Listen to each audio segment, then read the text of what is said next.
Amigas, amigos, gracias por acompañarme y por darle play. En este video también le he preparado doble recomendación, dos películas que me parecen bastante buenas, una para Prime Video, muy interesante película, y otra para ver en la plataforma Netflix. Muchas gracias por sus likes, gracias por compartir este video en sus redes sociales y le invito amablemente, como siempre, a que se suscriba a este canal de YouTube que es Taylor Jesús y active también las notificaciones. Asimismo, agradezco a las personas, aquí pongo sus nombres, quienes nos apoyaron con sus donativos esta semana. Muchísimas gracias. Si usted gusta hacerlo, está viendo las formas, la cuenta de PayPal, la clave interbancaria de BBVA y también lo puede hacer a través del súper del reproductor de YouTube. De antemano, le agradezco mucho. Pues comencemos, vamos con la primera recomendación. Quiero empezar con la de Prime Video, dejamos en el segundo lugar la de Netflix. La de Prime Video se titula BlackBerry, el inicio de la historia. El título original en inglés es solamente BlackBerry. Ya sabe que aquí en México y en español nos gusta hacer títulos larguísimos. Y bueno, es una película del 2023, es relativamente nueva, no tiene mucho que la subió Prime Video a su plataforma.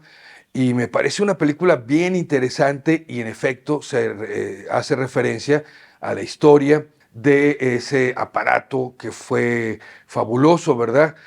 Se considera el primer smartphone que fue la BlackBerry, así le decíamos en español, la BlackBerry, porque era una mezcla de agenda personal, de controlador de muchas cosas o administrador más bien de muchas cosas. Era una, se le estaba considerando como una mini computadora, ¿verdad? Porque tenía la capacidad de enviar correos electrónicos, que en su momento y en aquel entonces no se había logrado. Los celulares ya existían, estaban incipientes como ahora, comparado como ahora los conocemos, pero muchas de las compañías de telefonía celular no crea que estaban cruzadas de brazos y no se les había ocurrido. Estaban tratando de incorporar sobre todo el envío de correos electrónicos en los teléfonos celulares. Ya estaban los mensajes de texto, carísimo todo esto, no se podía hacer, técnicamente no se lograba hacer, hasta que un grupo de jóvenes en Ontario, Canadá, unos jóvenes nerds, ¿verdad?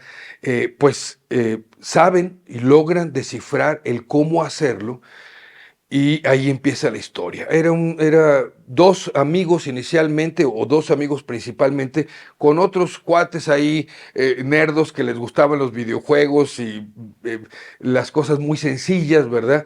Pero eran unos genios finalmente. Así que logran crear este aparato, la BlackBerry, que pues no tenían los recursos económicos, algo muy parecido a lo que le sucedió a Apple Computer, comenzando desde un garage. Ellos no comenzaron en un garage, ya tenían sus oficinas pequeñitas, pero ya eran oficinas, estaban más estructurados. La tecnología ya estaba también más avanzada, pero no tenían el capital suficiente para crear ya en masa este aparato. De hecho, estaban desarrollando un prototipo ahí con pedacería literalmente, y se les acerca un hombre que era un tiburón. Aparte de un tiburón en los negocios, porque esto puede sonar muy, muy atractivo, ¿verdad? No lo es tanto a veces, y también era un desgraciado, tenía un carácter de la fregada, y no era nada, digamos, no era una persona muy leal, no era una persona con mucha ética tampoco, aunque pues se acerca a estos jóvenes también pensando en el futuro y la capacidad que los jóvenes podían tener. Él lo mencionan como Jim, que es el actor Glenn Howerton, que por cierto tiene una actuación maravillosa, y donde la película fue recibida en festivales y premios, él obtuvo nominaciones y premios por la actuación de este personaje. Y el otro personaje de la historia, digamos, principal, lo hay dos, básicamente, es Mike, protagonizado por el actor Jay Baruchel. Y el otro personaje amigo de Mike era Doug, parte de los nerds, digamos, que lo protagoniza Matt Johnson, que por cierto, él es el que dirige, él es el director de esta película. Me parece una película interesante porque nos mueve la historia. Al inicio de esta tecnología no existía el touch, no había aparecido en escena todavía el iPhone, que vendría siendo, digamos, el que aniquilaría literalmente a BlackBerry. La historia está a finales de los 90, por supuesto principios de los 2000, cuando el BlackBerry hace su aparición, logró hacer un producto que captó cerca del 40% del mercado a nivel global de telefonía. Era un producto que daba mucho estatus. Todavía en el 2014, 2015, yo vi personas con sus Blackberries, ¿no? Eran muchas cosas, muchas empresas corporativas, muchos corporativos las usaban para sus empleados, tenían una gran seguridad, esa era una de las grandes ventajas, la seguridad y la encriptación de sus mensajes, por supuesto este envío de correos electrónicos. Había antecedentes de la BlackBerry que no habían logrado integrar la telefonía, como fue la Newton de Apple, que posteriormente se convertiría en Palm, ¿verdad? También usted tal vez recuerde esta agenda electrónica que controlaba eventos, números telefónicos y muchas cosas más, ¿no? Puede hacer uno anotaciones, etcétera, etcétera, etcétera. Así que esta película me parece interesante, me parece una película bien hecha, bien llevada en la historia, bien contada la historia, y cabe mencionar que la película participó en el Festival de Berlín, nominada al Oso de Oro en el Festival de Berlín en el 2023. Creo que es una buena opción para ver en la plataforma Prime Video este fin de semana. Esta fue la primera recomendación. Vamos con la segunda en Netflix. Bien, vamos con la segunda recomendación. El título de la película es El abogado del mal. Es el título adaptado en español, al menos en el Netflix acá de donde yo estoy en México. El título original en inglés es The Whole Truth. Usted seguramente, si le gustan las películas con temas legales, de abogados y de todo lo que tiene que ver en una corte, ¿verdad? Que a mí me gustan mucho, pues sabe y ha escuchado esta frase que dice The Whole Truth and Nothing but the Truth.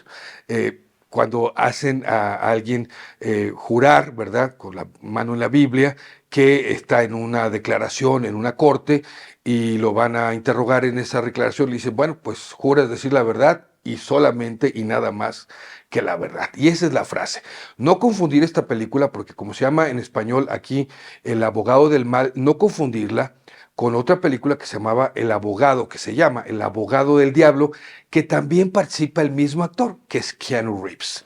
Actor queridísimo, queridísimo, es uno de los actores más queridos en Hollywood por su sencillez sobre todo, la forma en que vive y muchas otras cosas más. No es que sea necesariamente el mejor actor del mundo, porque ha hecho muchas cosas malas, pero también ha hecho cosas buenas, interesantes, y creo que esta película no es que sea un peliculón de estos de festivales grandes europeos y premios, pero es de estas películas entretenidas que nos mantienen ahí interesado en la historia y que pues son para pasar meramente un buen rato. La historia transcurre en una corte donde el personaje Ken Reeves es un abogado. Está a punto de defender a un joven que es menor de edad, que le falta, por cierto, pocas semanas para ser mayor de edad, y el joven está acusado de haber asesinado a su padre. Y bueno, es un tremendo caso porque el padre de este joven era un prominente abogado también. De hecho, el abogado defensor conocía a su papá, había trabajado con su papá, pero hay una peculiaridad en este caso, que el joven, el chico acusado, no ha querido hablar nada, ni una sola palabra con nadie. No es porque esté traumado, no es porque haya entrado en shock, simplemente se negó a hablar con su propio abogado, no le da ninguna información, no le dice nada, no le contesta nada, no se dirige a él para nada. Y es algo rarísimo, porque si bien ya está el caso en la corte, lo que nos va a ir mostrando la película con flashbacks es cómo era el papá, cómo el papá trabajaba y vivía en todo su entorno y cómo el papá trataba a las personas que estaban en su entorno. El tipo de persona que era, por cierto, es el actor Jim Belushi, que hace un muy buen papel. La mamá es Renée Zellweger y entonces nos vamos a ir enterando de varias cosas que uno en cierto modo no sabe si son ciertas o no. Me parece una película interesante, dice el abogado por ahí en algún momento, todos mienten. Tendrán diferentes motivos, pero todas las personas mienten. Es un thriller legal, policíaco, de crimen. Este sí que tiene giros bastante interesantes.